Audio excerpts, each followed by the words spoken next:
Hi everyone, I'm Mr. Lawniczak, and this is the first of 3 DBQ videos. You got to get a couple things in front of you. Make sure you have a pen.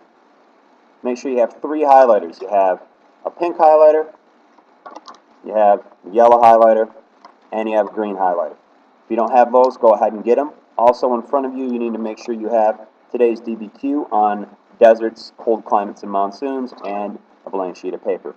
If you don't have those, please pause, go ahead and get them, and come back. This video is about 25 minutes, so plan that accordingly. So you should have out your DBQ in front of you. This one is on deserts, monsoons, and cold climates. But before we take a look and start to tackle it, I need to discuss with you 3 highlighter colors.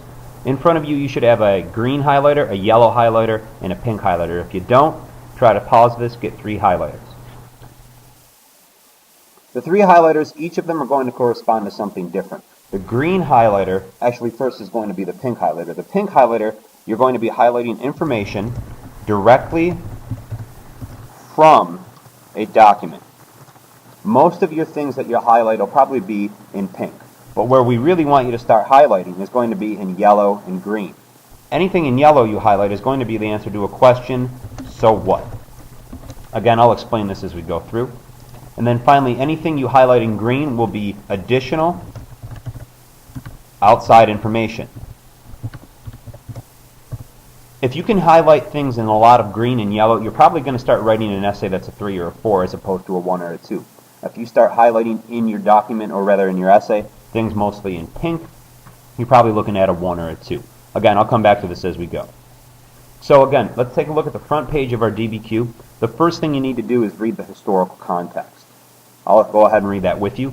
The context says, throughout history, geographic factors such as deserts, monsoons, and cold climates have had a variety of effects on different regions. Again, you'll always get 3 topics. Today's 3 topics are deserts, monsoons, and cold climates. That's what you're going to see today in your DBQ. Now you read the task. The most important thing is the task. Using the information from the documents and your knowledge of global history, answer the questions that follow each document in Part A. Your answers to the questions will help you write the Part B essay, in which you will be asked to do the following. Select 2 geographic factors mentioned in the historical context, and for each of them, describe the geographic factor, discuss the effects this geographic factor has had on a specific region or regions. As you see, I'm highlighting, or rather underlining, boxing in important things. I recommend you doing the same thing here. After you read the historical context and the task, the next thing you need to do is set up a graphic organizer. You should have a blank sheet of paper in front of you just like this, if you don't take one out, and place the blank sheet of paper right next to your DBQ. So these 2 things, the blank sheet of paper and the DBQ, should be side by side. To make your graphic organizer, you're going to read the task again, inside the box. Select 2 geographic factors. And you're one of my students, so you should know how to F the 2. So start your graphic organizer with a large F on your paper. F the 2. However, in a DBQ, we do things a little bit differently. Even though you're only going to be writing about 2 geographic factors, they give you 3 in the historical context: deserts, monsoons, and cold climates. Right now, we want to make a graphic organizer that actually has a space for 3 separate of the historical context. We want to have a space for deserts, monsoons, and cold climates. So inside of your graphic organizer, in the left-hand margin, you want to make a box for deserts, monsoons, and cold climates. Again, I'm typing, but obviously you're writing. So have a box for each of these: deserts, monsoons, and cold climates. So that's where you put your 3 items on the left-hand side. Then you go back for the task, and you see how many bullets are inside of the box. So you see 2 bullets. The first bullet is to describe the geographic factor. The second is to discuss the effects of the geographic factor on each region or regions. So back to your graphic organizer, you need to create an area for each of the bullets. You make those on the top. So the first asks you to describe the geographic factor. The second asks you to discuss the effects of this geographic factor on a specific region or regions. So that goes over here.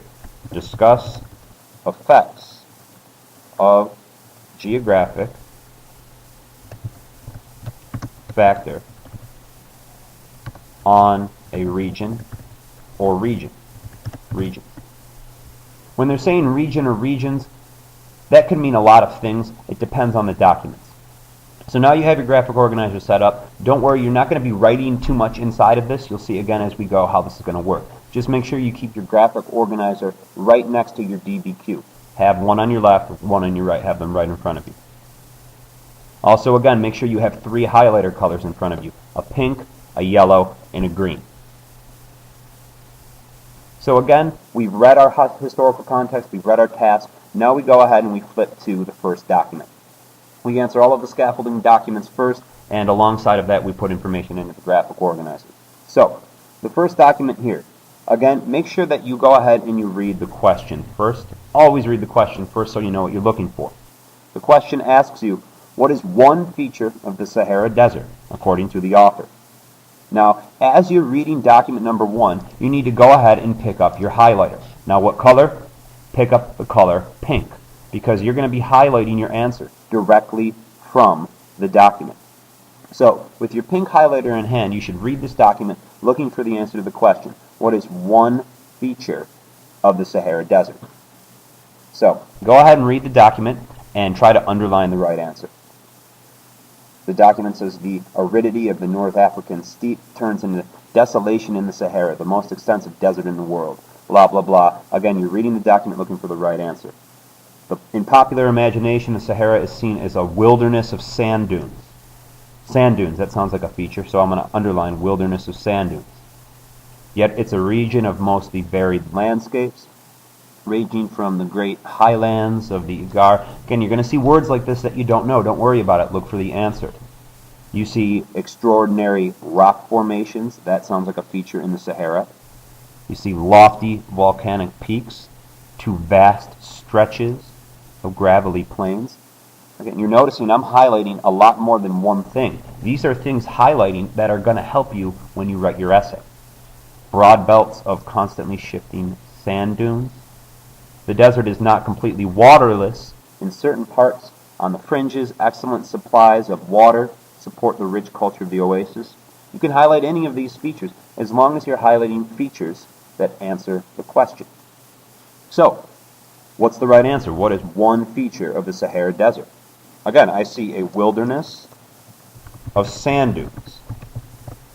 I see extraordinary, probably spelling this wrong, extraordinary rock formations. I see volcanic peaks.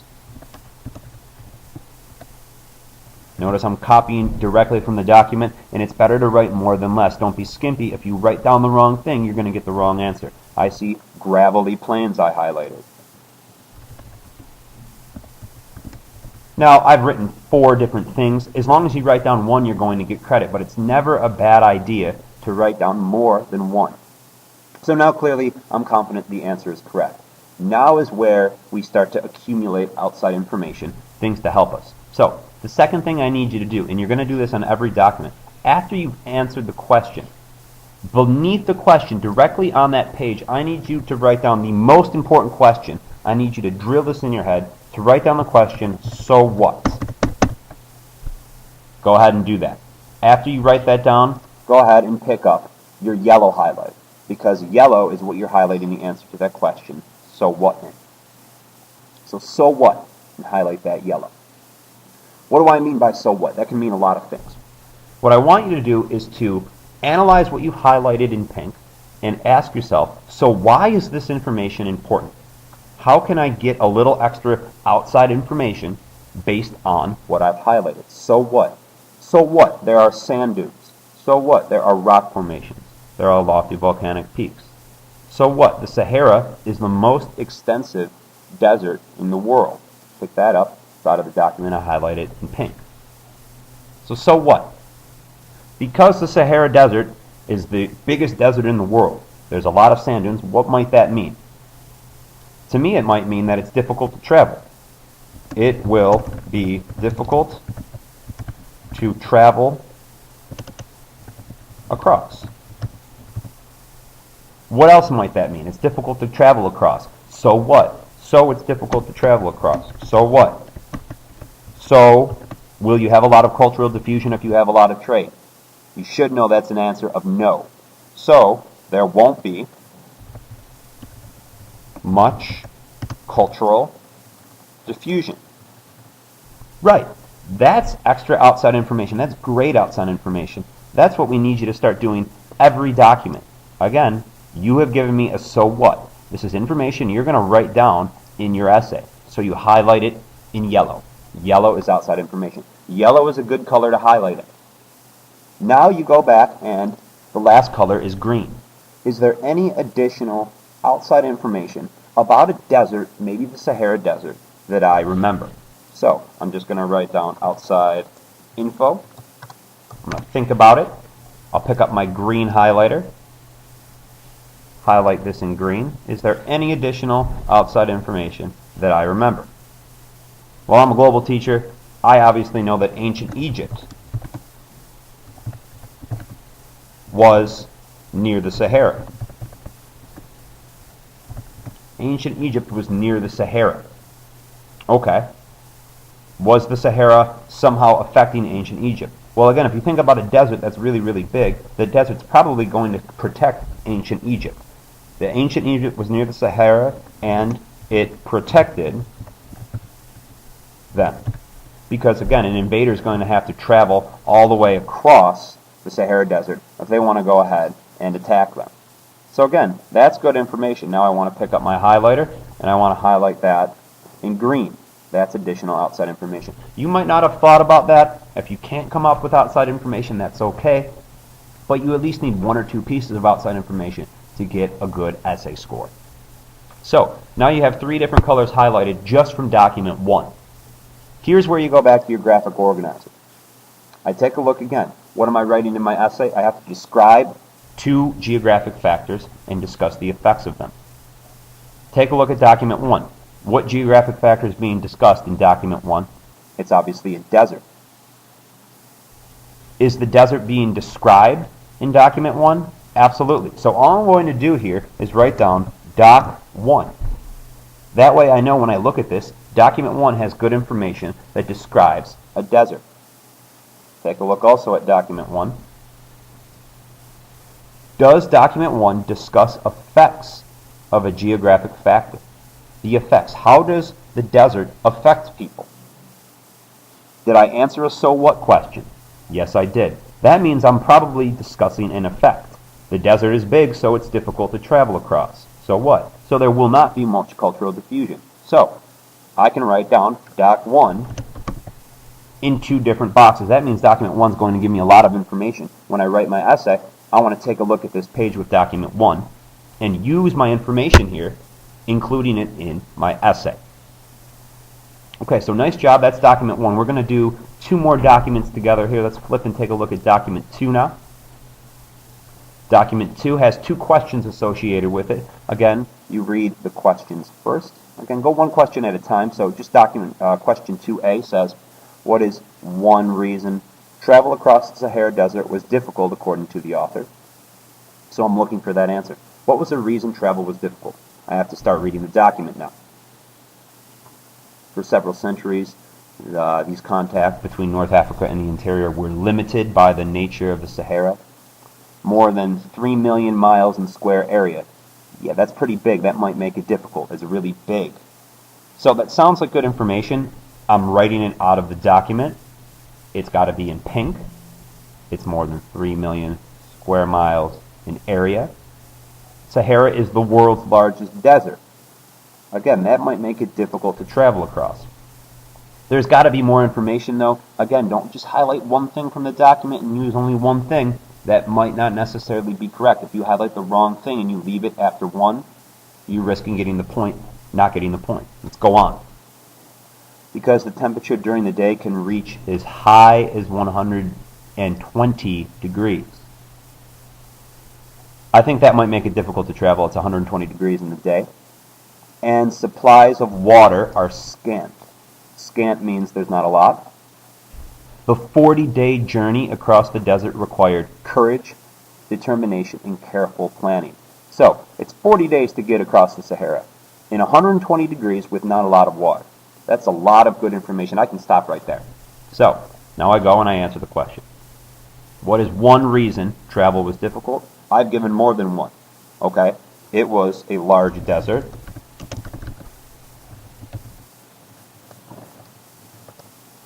How many miles? It says 3 million square miles. I might write that down. 3 million square miles.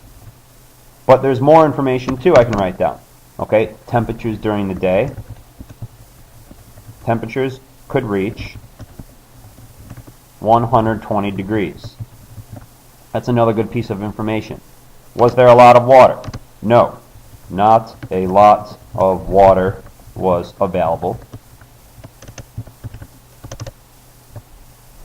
And it was a 40-day journey. The trip was 40 days. So there, I have, again, more than one reason. If you only write one reason, make sure it's the right reason, but it's never a bad idea to write more than one thing. Again, that's information from the document. I might use this. I'm going to go ahead and I'm going to highlight this as well. This is information that's good. I want to come back to this. Even now, we know we can look at our graphic organizer. Is that an effect of the Sahara Desert? Absolutely. So document 2, right away, we know, is giving us good information. Document number 2. Let's go on. What was one change adapted after the 4th century to make travel easier, according to Philip Koslow? So we're looking at question B here. Pick up my highlighter again. How did travel make it easier? Go on here.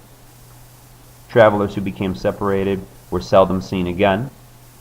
The Trans-Sahara Trek became somewhat easier after the 4th century AD when camels were introduced in place of horses. That sounds like something that made travel easier.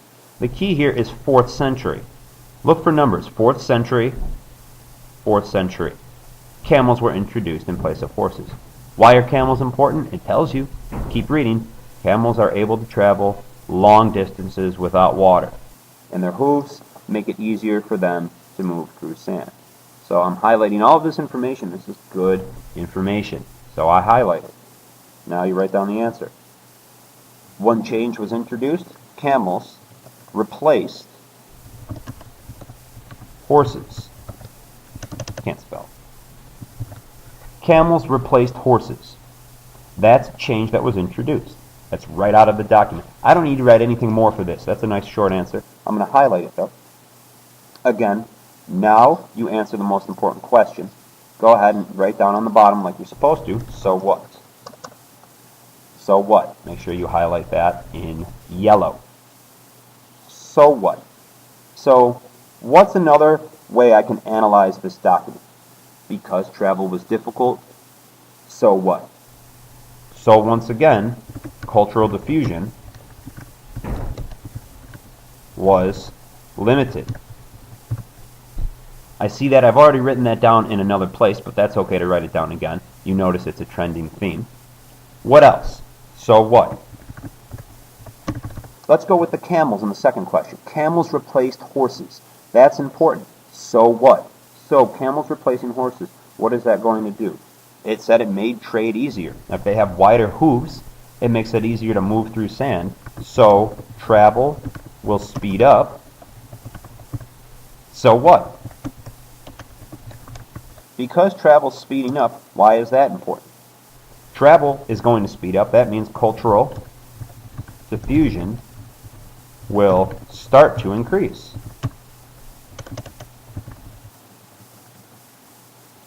So once again, you're analyzing what you wrote down. So what? Camels replaced horses. That can give you a lot of different pieces of information. Just make sure you're thinking about the question, so what? Are there any other pieces of outside information I have here? For this one, I'm going to write down outside info. This is from Global 9. This is going to be tough, but a good piece of outside information here is that the leader Mansa Musa from Mali, if you remember Ghana, Mali, and Songhai, he traded all across northern Africa using camel caravans. So I'm going to write down Mansa Musa used camels to trade across northern Africa. Again, I know that. I'm your global teacher. I should know that. If you don't know that piece of information, if you can't give me any outside information, don't worry about it. I'm going to give you this piece right now, so go ahead and write it down and make sure you're highlighting in green. Green is additional outside information. Green is extremely good. So, we have additional outside information. Again, document 2. Does document 2 discuss the effects of a desert on a region? Absolutely. In several ways. Document 2 is very good. Now let's go ahead and do one more document together. Let's take a look at document 3. First thing you want to do here is you want to pick up your pink highlighter, because the first thing you're doing is taking a look for info from a document. Read the question first. Question says, what is one challenge areas face because of desertification? Key word right there. Desertification, according to the author. What is one challenge? So we're looking for a challenge of desertification. Now we go to the document. Desertification directly affects 1.2 billion people, and more productive land is being lost year by year. Sounds like a challenge to me. More and more productive land is being lost year by year. Let's go on though, never a bad idea. It has presented a challenge for governments and aid agencies in over 110 countries for some time. It doesn't really tell us what those challenges are though. Go on. And is a contributing factor in poverty and regional conflicts. For example, in Sudan, which is a country we'll talk about later on this year. I have a whole bunch of good information right here. Let's go ahead and answer the question. What is one challenge? That was the bell. What is one challenge areas face because of desertification? A challenge I have right here is that, looking at the document, productive land is being lost every year. I also highlighted extra information. It contributes to poverty and regional conflicts. There we go. I have a few different answers right here. Now, you know what to do next after you answer the question. Write down at the bottom, so what? Let's think. What is one challenge areas face because of desertification? I have a few here. So, because productive land is being lost every year, what does that mean? Think about it. If you're not having productive land, that means land that's good for farming. It's productive. It produces food. What does that mean? You should be able to write something down here. Pause, go ahead, try to think of something here on your own. My guess is you didn't write anything down, but if you did, you might have written down, because we are losing productive land, we will have less food. Less food will be available. If you don't have good land, you don't have good food. What does that mean? So what? So what? Less food will be available. If you have less food, more people will starve to death. More people will starve to death. That's famine. You might want to talk about famine. No food, not people living, that's leading to famine. What else do we have? So what? I also wrote down that it contributes to poverty and regional conflicts. Again, I want to highlight this. This is good. It contributes to regional conflicts. A conflict is bad. So what? People will die of violence. That's not good. War will increase. These are things you need to start thinking about on your own. This is the key to a DBQ, everyone. You need to make sure you're thinking about what is important about these documents. You need to be doing this. If you're not writing things down, answering the question, so what? If you're not highlighting anything in yellow, if you don't see yellow on a page, you're not doing this correctly, I hate to say. You need to answer these type of questions. War will increase, people will starve, so what? This is good outside information right here. My guess is you might not know any outside information on Sudan. We'll talk about that later, so we're going to stop for right now. So, this has given you a good start. Documents 1, 2, and 3 you should have completed just like me. What I'd like you to do is go ahead and also, on your own, complete document 4. I need you to read document 4. I need you to highlight answers to the question I need you to write down answers to this question on your own. Do this on your own. And bring this along with you. So next class, what I'm expecting to see from you is documents 1, 2, 3, and 4 answered. Also, you should have a graphic organizer. We do need to go back, however, and take a look at document number 3. Does document number 3 discuss an effect of a desert? Absolutely it does. There's a lot of challenges. Those are effects. So let's just go ahead here and add doc 3. So once again, just to wrap up here, thank you for taking a look at this. Please answer document 4 on your own, along with 1, 2, and 3 should already be done. Fill in any extra information in your graphic organizer and bring that with you to class next time. Thanks again. I'll see you guys later.